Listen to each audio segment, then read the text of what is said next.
What's up, World Spartan Tribe? This is World Spartan 125, back for yet another great reaction.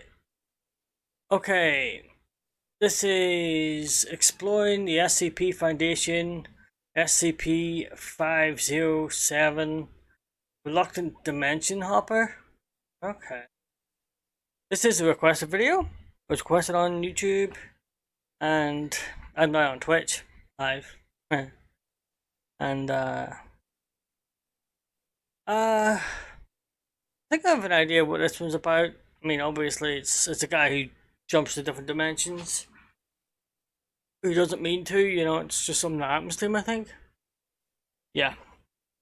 Probably. So let's jump in. SCP-507 Reluctant Dimension Hopper.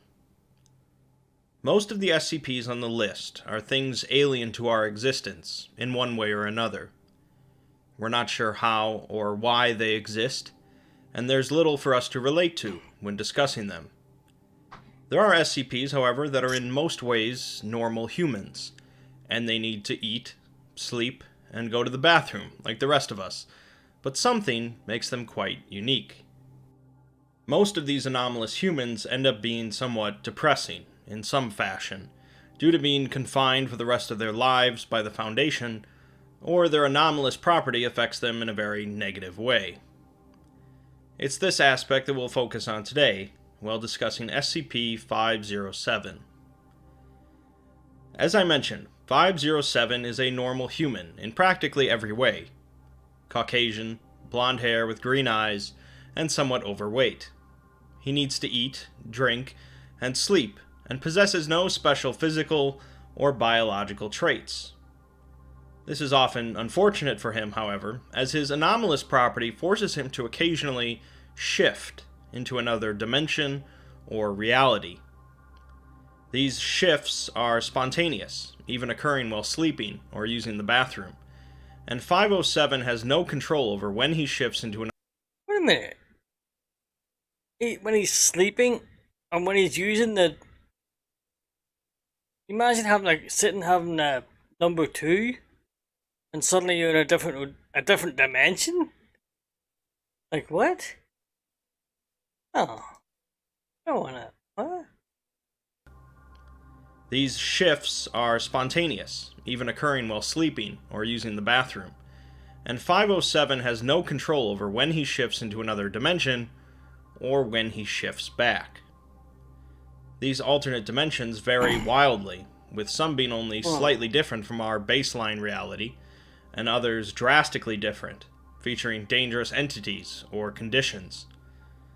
507's containment procedures mainly involve him being constantly monitored, and although he is allowed much more freedom than most SCPs, he is still normally confined to a Foundation facility.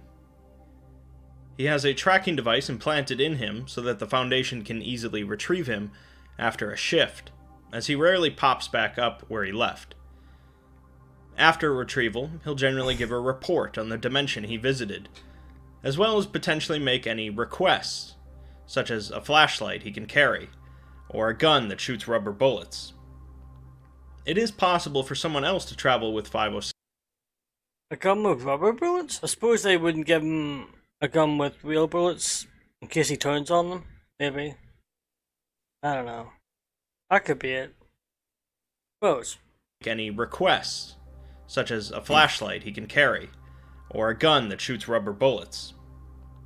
It is possible for someone else to travel with 507 if they are touching him when he shifts, but after the Foundation inadvertently discovered this, losing an agent in the process, they established a new protocol that no one is allowed to touch 507 after 2 weeks from him returning from a shift. Oh. They learned that there's always a period of at least 2 weeks between shifts, which gives 507 at least some time to rest safely. The main bulk of 507's article, then, is comprised of a log recording all of his shifts since arriving in the Foundation's custody. There's simply too many here for me to go over all of them in detail, and likely more will continue to be added as time goes on, so I'd encourage you to read through them yourself if you're interested. In one dimension, 507 was left in complete darkness, and began to fumble around looking for a light, or a way out. But after hearing something like soft breathing nearby, decided to just stop and wait it out. Yes. 507 later shifted back to what seemed like the same location, but now had a flashlight that he carried with him. He turned on the flashlight and saw a man in a business suit with an impossibly wide smile leaning only inches from his face. What? The smiling man asked, "Back so soon?" Causing 507 to switch off the flashlight, discharge all of his rubber bullets from his gun, and crawl into a corner. Another time, in apparently the same dimension, 507 heard muted breathing again, and began wandering around in the darkness until he saw a light source at the end of a corridor. As he grew closer, the light grew in intensity, and 507 began experiencing a searing pain, causing him to pass out. When he was retrieved, the top layer of his epidermis had been found to be burned away, and he was wearing a pair of large sunglasses, although 507 didn't know where they came from. 507 traveled to this dimension yet again, turned on his flashlight, and found the smiling man in front of him, with a mysterious brown liquid leaking from behind his sunglasses. The smiling man asked, "Why did you do this?" before wiping some of the brown liquid and rubbing it on 507's cheek, causing him to push the smiling man away. Now he noticed that the smiling man's suit contained several holes, with brown liquid trailing down from them. 507 attempted to shoot his pistol at the entity, but it failed to fire, causing him to flee and hide for the rest of the shift. In another instance, 507 traveled to a forest and grew hungry, so he ate some of the local plant life. The plants then unleashed some form of a telepathic scream in response, causing him to abstain from eating anything. The following day, however, he grew hungry enough to deal with the screams and ate some of the plants.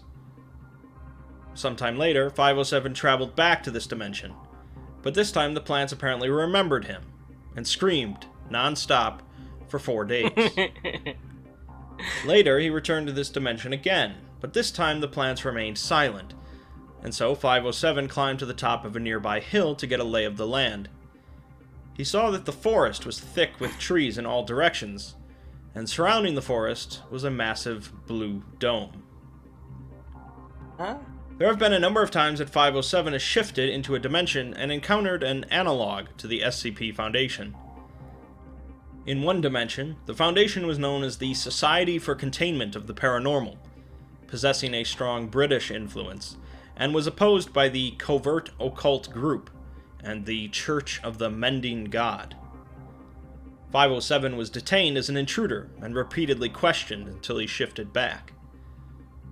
Another time, 507 was gone from our dimension for 3 months, during which he encountered another Foundation equivalent, but this time managed to become a member of their personnel.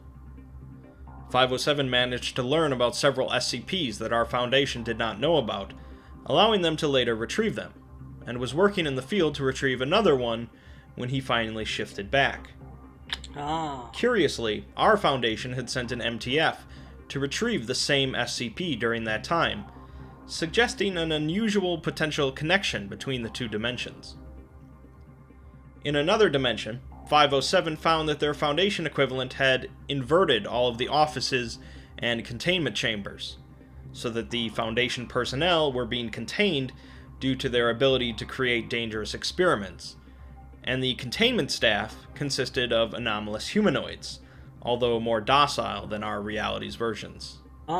Due to this, the facility was filled with memetic hazards and other dangers, and it is unknown how a more drastic scenario had not already occurred there. Other times, 507 has actually encountered other versions of himself. In one reality, 507 found himself in the midst of a snowstorm, drastically unprepared. Before he succumbed to exposure, however, he was rescued by another man and pulled into a cave.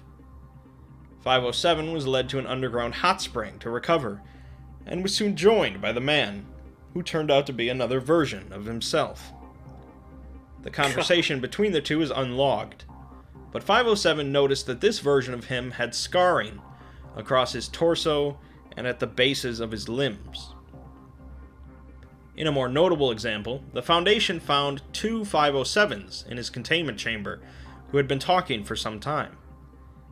Both of them admitted to encountering the Smiling Man, showing a potential connection between the entity and all versions of 507. Huh. Both of them had also decided not to admit which one belonged to this dimension and which one was the visitor.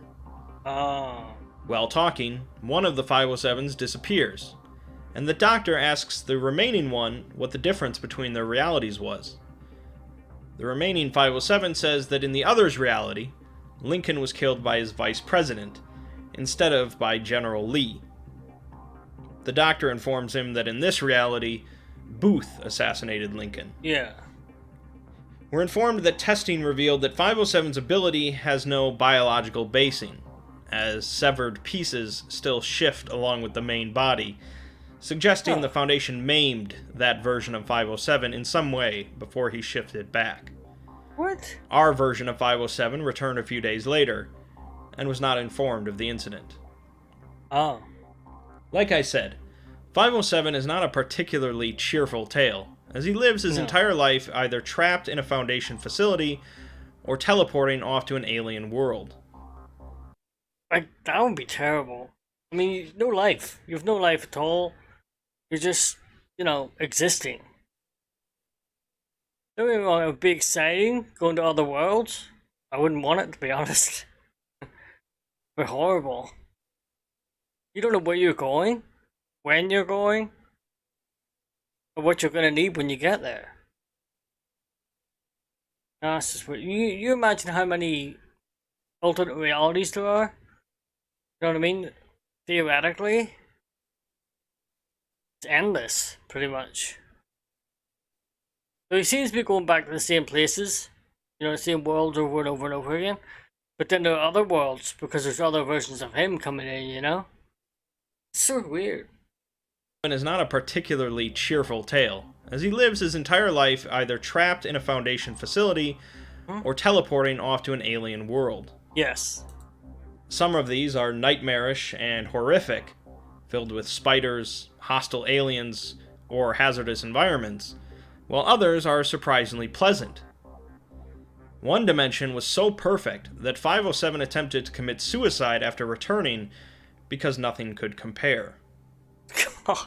While 507 is ripe for creative writing due to the infinite number of alternate dimensions he could travel to, it's also interesting due to some of the questions that go unanswered, such as why he hasn't shifted into a dimension where he's encased in rock, or on a planet with no breathable air. Despite the limitless amount of potential dangers, 507 always manages to make it back home. Yeah. And most of the time in relatively good spirits. Although I would never want a life like 507's, no. I certainly enjoy reading about it.